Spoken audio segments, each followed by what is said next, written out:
एक राजा था जिसका नाम रामधन था। उनके जीवन में सभी सुख थे। राज्य का काम काज भी ऐशो आराम से चल रहे था। राजा के नैतिक गुणों के कारण प्रजा भी बहुत प्रसन्न थी।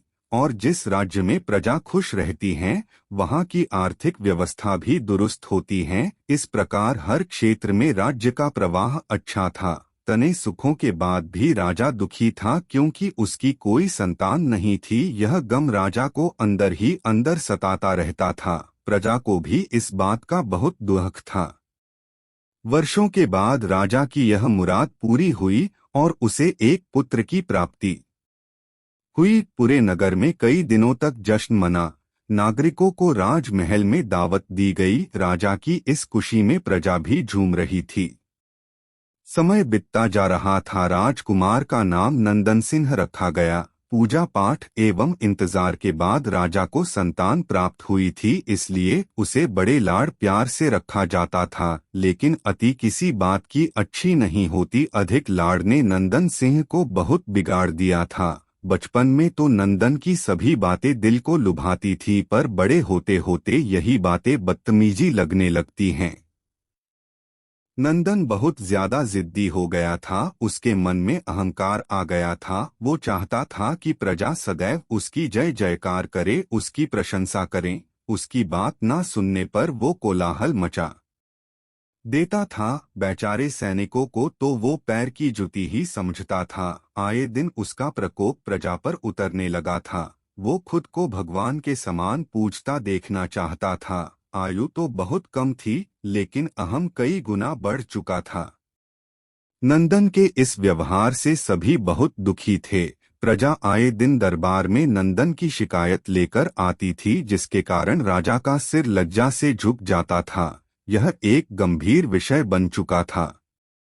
एक दिन राजा ने सभी खास दरबारियों एवं मंत्रियों की सभा बुलवाई और उनसे अपने दिल की बात कही कि वे राजकुमार के इस व्यवहार से अत्यंत दुखी हैं। राजकुमार इस राज्य का भविष्य हैं। अगर उनका व्यवहार यही रहा तो राज्य की खुशहाली चंद दिनों में ही जाती रहेगी। दरबारी राजा को सांत्वना देते हैं और कहते हैं कि आप हिम्मत रखें, वरना प्रजा निस्हार हो जाएगी।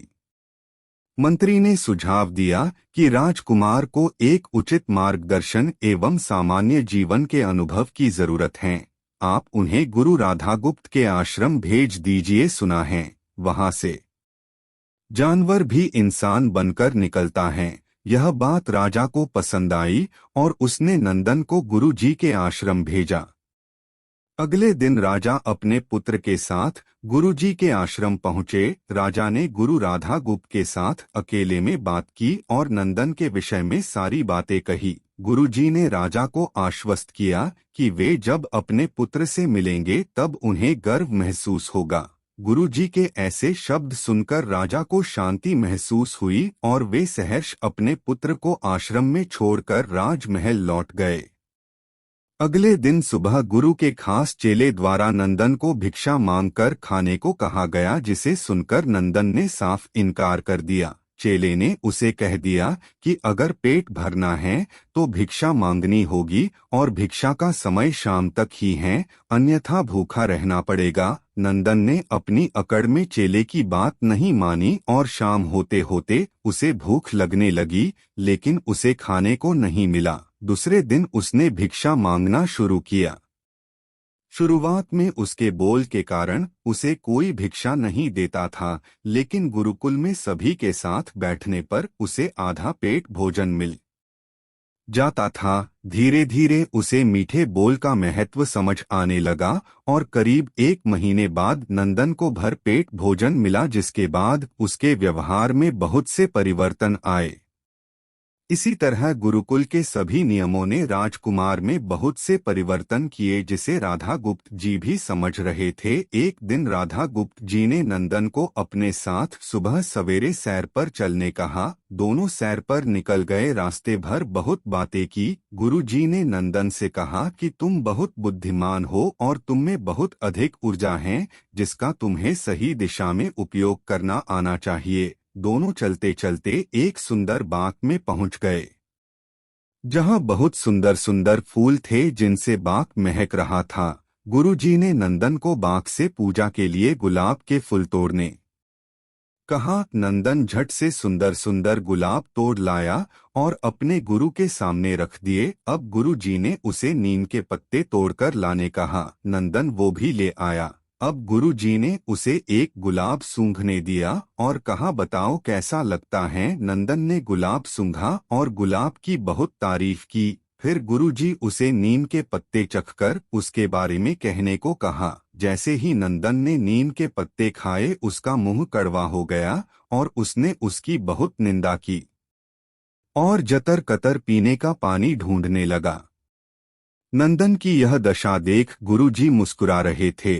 पानी पीने के बाद नंदन को राहत मिली। फिर उसने गुरुजी से हंसने का कारण पूछा। तब गुरुजी ने उससे कहा कि जब तुमने गुलाब का फूल सूंघा तो तुम्हें उसकी खुशबू बहुत अच्छी लगी और तुमने उसकी तारीफ की, लेकिन जब तुमने नीम की पत्तियां खाई तो तुम्हें वो कड़वी लगी और तुमने उसे थूक दिया और उसकी निंदा भी की।